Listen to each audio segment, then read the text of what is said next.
মাননীয় প্রধান উপদেষ্টা প্রফেসর ডক্টর মোহাম্মদ ইউনূস আমিরে জামাত বাংলাদেশ জামাত ইসলামীর আমির ডাক্তার শফিকুর রহমানকে ফোন দিয়ে আশ্বাস দিয়ে কনভিন্স করে ঐক্যমত্য কমিশনের বৈঠকে এনেছেন। এটা জামাতের একটা বিরাট অর্জন।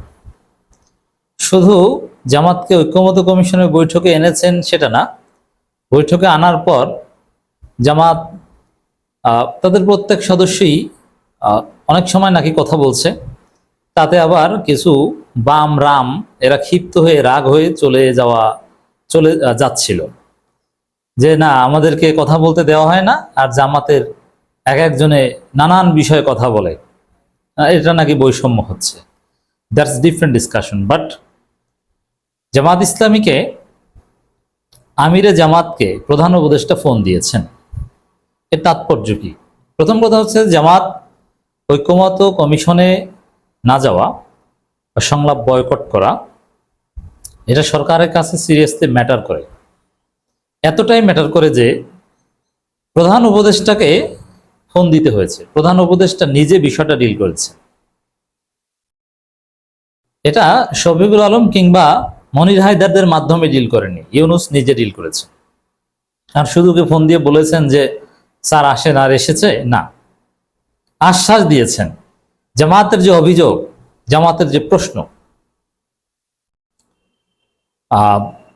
পক্ষপাতমূলক আচরণের, যৌথ বিবৃতিকে জামাত নজিরবিহীন বলছে, সেটা সমাধানের আশ্বাস দিয়েছে।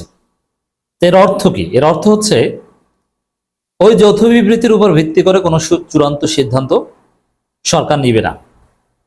জামাত সহ সব দলের সাথে সর্বদলীয় আলোচনার ভিত্তিতেই চূড়ান্ত সিদ্ধান্ত নেবে। এই বিষয়টা কিন্তু স্পষ্ট হয়ে গেল, কারণ আমিরে জামাতকে ফোন দিয়েছেন এবং আশ্বাস দিয়েছেন, অর্থ এটাই। আর জামাত যে কারণে বয়কট করেছে ওটার মোটামুটি সমাধান ছাড়া তো এমনি এমনি তারা আসেনি। তো জামাতের বয়কটে যে কাজ করেছে এটাই আমরা দেখতে পাচ্ছি। গণমাধ্যমের খবর, প্রধান উপদেষ্টার ফোনে কথা বলার পর অভিমান ভেঙেছে জামাতের। অভিমান ভেঙেছে কথাটা এটা না, জামাত কিছুটা কনভিন্স হয়েছে কিংবা সরকারকে ছাড় দিয়েছে যে প্রধান উপদেষ্টা যেহেতু বলেছে ঠিক আছে, দেখি যে তারা ওই কথিত যৌথ বিবৃতি বা ওই প্রক্রিয়ার মধ্যেই থাকে না সবাইকে নিয়ে একটা ফেয়ার প্রসেসের মধ্য দিয়ে সিদ্ধান্ত নেয়। পক্ষপাতমূলক আচরণ কি সরকার চালিয়ে যায়, না পক্ষপাত থেকে সরে এসে তারা নিরপেক্ষ আচরণ করে, আমরা একটু দেখি। তো অভিমান ভাঙার কিছু নেই, জামাত বরং সরকারকে ছাড় দিয়েছে। জামাত ঐক্যমত কমিশনের সংলাপে না গেলে জামাতের কিছু আসে যায় না, বরং যেসব বিষয় জামাতের মতামত এটা মোস্টলি দেওয়া হয়ে গিয়েছে, ওখানে তেমন কিছু না। বরং জামাত যদি বর্জন করে তাহলে সরকারের আসে যায়, সরকারের নিরপেক্ষতা নিয়ে প্রশ্ন ওঠে, সরকারের প্রতি সন্দেহ সংশয় নানান প্রশ্ন জেগে ওঠে। দর্শক,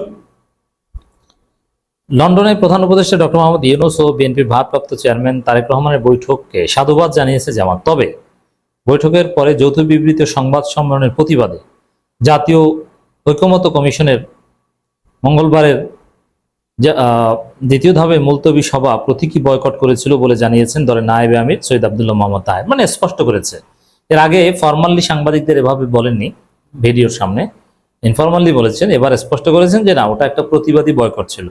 তাহলে এর আগে যে প্রেস সচিব শফিকুল আলম বলেছিল যে বয়কট করেনি, তারা আসবে, আবার প্রথমে বলেছিল যে হয়তো বা লাঞ্চের পরে আসবে, এগুলো যে ফাও কথা ক্লিয়ার হলো। আমি আগেই বলেছিলাম আমি শফিকুল আলমের যে বক্তব্য, না জামাত বয়কট করেনি কালকে আসবে, এটা যে ফাও কথা ছিল ক্লিয়ার। ডাক্তার তাহের বলছেন যে বয়কট করেছে প্রতিবাদ হিসেবে। তো সরকারের কিছু কিছু দায়িত্বশীল ব্যক্তি যে উল্টোপাল্টা আন্দাজে কথা বলে, তার প্রমাণ হচ্ছে এটা যে শফিকুল আলম বলে যে জামাত বয়কট করেনি, আর জামাত বলেছে তারা প্রতিবাদী বয়কট করেছে। তাদের আপত্তির বিষয়টি নিয়ে প্রধান উপদেষ্টা জামাতের আমিরের সঙ্গে কথা বলছেন বলে জানান মোহাম্মদ তাহের। আমি এই কথাটা আগেই বলেছিলাম যে এটা নিয়ে ওভার দি ফোন বা নানানভাবে কথাবার্তা হবে, তা কথাবার্তা হয়েছে। তো জামাত আসলে নড়াচড়া দিলে সরকার নড়াচড়া দেয়। জামাতের প্রভাব পাওয়ার বাংলাদেশে গুরুত্ব দেখলেন তো, যে একটু অনুপস্থিত থাকলে সরকার প্রধান তাকে ফোন দিয়ে বিষয়টা ডিল করতে বাধ্য হয়, আশ্বাস দিতে বাধ্য হয়। এই জামাত যদি কোনো বিষয়ে মাঠে নামে, সরকারের উপর থেকে যদি সমর্থন সরিয়ে নেয়, অথবা এই জামাত যদি কোনো একটা টাইমে নির্বাচনে আপত্তি করে যে না, এইভাবে আমরা নির্বাচন করব না বা আমরা রাজি না, আমরা নির্বাচনে যাব না, জামাতকে বাদ দিয়ে কিছু সম্ভব? স্পষ্ট হয়ে গেল সম্ভব নয়। প্রধান উপদেষ্টা লন্ডন সফরে বিএনপি ভারপ্রাপ্ত চেয়ারম্যান তারেক রহমানের সঙ্গে হওয়া বৈঠকের যৌথ ঘোষণার মাধ্যমে জামাতকে উপেক্ষা করা হয়েছে বলে মনে করেন দলটির নেতারা। প্রতিবাদ স্বরূপ তারা সংলাপে যোগ দেননি, তবে দলটির প্রতিনিধিরা সংলাপে আজ যোগ দেন। এ বিষয়ে জামাত নেতা তাহের বলেন, প্রধান উপদেষ্টা লন্ডন সফরে কিছু বিষয়ে আপত্তি জানিয়ে বিবৃতি দিয়েছিলাম, সেটা আমাদের দলীয় অবস্থান। প্রধান উপদেষ্টা লন্ডনে গিয়েছেন পুরস্কার আনার জন্য, টাকা ফেরত আনার জন্য। ওনার উপস্থিতিতে বিএনপি ভারপ্রাপ্ত প্রধানের সঙ্গে বৈঠক হয়েছে, সেটা আমরা স্বাগত জানিয়েছি। নির্বাচনের তারিখের বিষয়েও আমাদের আপত্তি নেই। আমাদের প্রশ্ন হচ্ছে, জাতির উদ্দেশ্যে ভাষণে নির্বাচনের একটা সম্ভাব্য তারিখের কথা বলেছিলেন, সেটিও আলোচনার মাধ্যমে পরিবর্তন করা যেতে পারে, কিন্তু ভালো হতো দেশে এসে আলোচনা করে তারিখের পুনরায় বললে, কিন্তু সেটা করেননি। এরপরে যেটা বলছেন, যৌথ বিবৃতিকে পৃথিবীর ইতিহাসে বিরল ঘটনা উল্লেখ করে তাহের বলেন, পৃথিবীর ইতিহাসে এমন ঘটনা আছে বলে আমাদের জানা নেই। অতএব এই নজিরবিহীন ঘটনা যেটা ঘটিয়েছে সরকার, বিরল ঘটনা, তার প্রতিবাদটা জামাত যথাযথভাবে করেছে, অন্য সবার প্রতিবাদ করা উচিত ছিল। এখন যে সন্দেহ সংশয় যে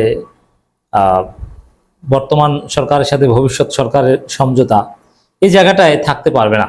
জামাত ওই জায়গাটা থেকে সরকারকে ফিরিয়ে আনবে যদি আসলেই সমঝোতার মতো কিছু হয়ে থাকে। এই সরকার যদি কোনো দুর্বিসন্ধি থেকে থাকে যে না, বিএনপিকে কোনোভাবে ক্ষমতায় বসিয়ে দিবে, জামাতের তৎপরতার কারণে ওইটা কেউ বাস্তবায়ন করতে পারবে না বলে আমরা বিশ্বাস করতে চাই। বিভিন্ন দেশের সরকার প্রধানের সঙ্গে প্রধান বিরোধী দল সংসদের প্রতিনিধিত্বকারীদের সঙ্গে যৌথ বিবৃতি হয়। এখানে দেশে 100-র বেশি দল আছে, তাহলে তো দেশে এমন একটা সংস্কৃতি তৈরি হবে, উনি প্রধান উপদেষ্টা যার সঙ্গে কথা বলবেন একটা যৌথ বিবৃতি দিতে হবে।